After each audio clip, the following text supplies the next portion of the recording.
2011 में दुनिया ने एक असाधारण दृश्य देखा। 42 सालों तक सत्ता में रहने वाला एक नेता, जिसने खुद को क्रांति का मार्गदर्शक और भाईचारे का नेता यानी कि brotherly leader and guide of the revolution कहा, और फिर अपने ही देश में भीड़ के हाथों मारा गया। यह नेता था मुअम्मर गद्दाफी। कुछ का कहना था कि उसे हटाना जरूरी था क्योंकि वह एक तानाशाह था, लेकिन दूसरी तरफ यह सवाल भी उठता है कि अगर वह इतना ही बुरा शासक था तो लीबिया उसके समय में अफ्रीका के सबसे समृद्ध देशों में क्यों गिना जाता था, और अगर उसे हटाकर लीबिया को बचाया गया तो आज भी वहां पे स्थिरता क्यों नहीं आ सकी। आज हम जानेंगे गद्दाफी और लीबिया की पूरी कहानी। बेडौइन जनजाति के एक साधारण परिवार में जन्मे।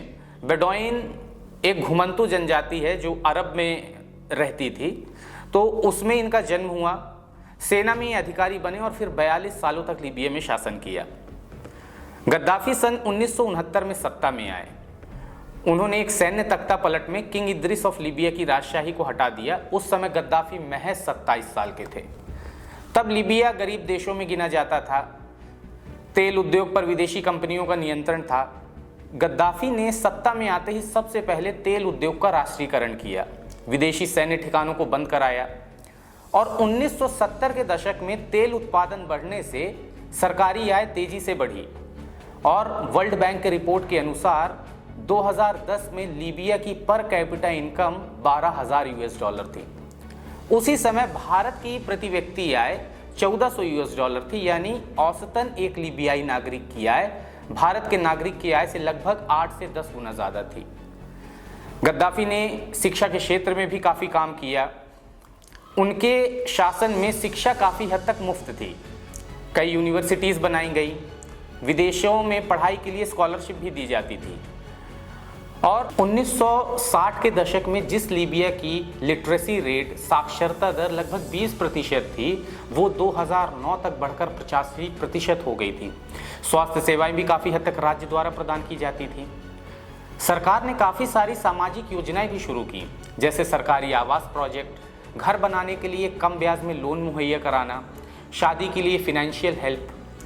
अच्छा, रेगिस्तान में सबसे बड़ी समस्या है पानी की कमी। इसका हल करने के लिए भी 1984 में great man made river project की शुरुआत हुई। रेगिस्तान के नीचे का पानी निकालकर पाइपलाइन के जरिए शहरों तक पहुंचाया गया, और ये वर्ल्ड्स लार्जेस्ट इरिगेशन प्रोजेक्ट भी था। और इस प्रोजेक्ट के बाद लीबिया में खेती संभव हुई। और यूनाइटेड नेशन संयुक्त राष्ट्र की रिपोर्ट के अनुसार 2010 में लीबिया का ह्यूमन डेवलपमेंट इंडेक्स अफ्रीका में सबसे ऊंचा था। हालांकि गद्दाफी के शासन में काफ़ी आलोचनाएं भी थीं। आलोचक कहते हैं कि उनके समय पर राजनीतिक विपक्ष की अनुमति नहीं थी, सरकार के खिलाफ बोलने पर जेलों में डाल दिया जाता था, मीडिया हाउसेस पर कंट्रोल था। गद्दाफी की राजनीतिक व्यवस्था एक अनोखी विचारधारा पर आधारित थी, जिसे उन्होंने अपनी किताब द ग्रीन बुक में भी लिखा है। अब सवाल ये उठता है कि जब सब कुछ इतना अच्छा चल ही रहा था तो आखिर इतने लंबे वक्त तक शासन करने वाले आदमी के खिलाफ उसी के देश में विद्रोह कैसे शुरू हुए। तो इसके कुछ प्रमुख कारण हैं। 40 सालों तक वन मैन रूल, विपक्ष की अनुमति नहीं, चुनाव की गुंजाइश लगभग नहीं ही थी, और देश में तो सब कुछ अच्छा चल रहा था, देश विकास कर रहा था, लेकिन दूसरी तरफ युवा बेरोजगारी बढ़ रही थी, रीजनल ट्राइबल असमानताएं देखने को मिल रही थी, और आग धीरे धीरे लगी रही थी कि इसमें घी डालने का काम एक घटना ने किया। दरअसल 2011 में अरब देशों में एक बड़ा आंदोलन शुरू हुआ जिसे कहा जाता है अरब स्प्रिंग। इजिप्ट और टूनिशिया जैसे देशों में ये आंदोलन सफल भी हुए। तो लीबिया की जनता को लगा कि चेंज पॉसिबल है। सोशल मीडिया और खबरों के जरिए गुस्सा तेजी से फैला, और जो छोटे छोटे आंदोलन थे वो नेशन वाइड आंदोलन में कब बदल गए पता ही नहीं चला।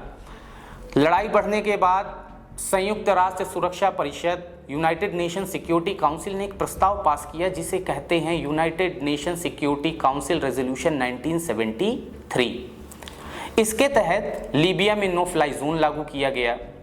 नागरिकों की सुरक्षा के लिए सैन्य कार्रवाई की अनुमति दी गई, और इसी के बाद नाटो ने शुरू किया ऑपरेशन यूनिफाइड प्रोटेक्टर। अक्टूबर 2011 में गद्दाफी को उनके गृहनगर सिरते के पास पकड़ लिया गया। कुछ ही समय बाद उनकी हत्या कर दी गई और इसी के साथ गद्दाफी के 42 साल लंबे शासन का अंत हुआ। गद्दाफी के शासन के बाद लीबिया में स्थिरता नहीं आई। अलग अलग मिलिशिया ग्रुप्स बने, 2 कॉम्पिटिटिव गवर्नमेंट आमने सामने, विदेशी हस्तक्षेप भी देखने को मिला। इसे कहा जाता है लीबियन सिविल वॉर। दोस्तों, गद्दाफी की कहानी सरल नहीं है। कुछ का कहना है कि उन्हें हटाना जरूरी था चूंकि वह एक तानाशाह था, लेकिन दूसरे पक्ष का यह कहना है कि अगर वह इतना ही बुरा शासक था तो लीबिया उनके समय में सबसे समृद्ध देशों में, अफ्रीका के सबसे समृद्ध देशों में क्यों गिना जाता था। और आंकड़ों में हमने ये देखा भी कि हाँ, उनके समय में लीबिया ने वाकई तरक्की की थी। तो और अगर उन्हें हटाकर लीबिया को बचाया गया तो आज भी लीबिया में स्थिरता क्यों नहीं आ सकी। शायद इतिहास का सच हमेशा एक ही कहानी में नहीं समाता। बाकी आपकी इसमें क्या राय है, कमेंट बॉक्स में ज़रूर बताएं। वीडियो पसंद आई हो तो लाइक करें और प्रपंच लोक को सब्सक्राइब करना ना भूलें। धन्यवाद।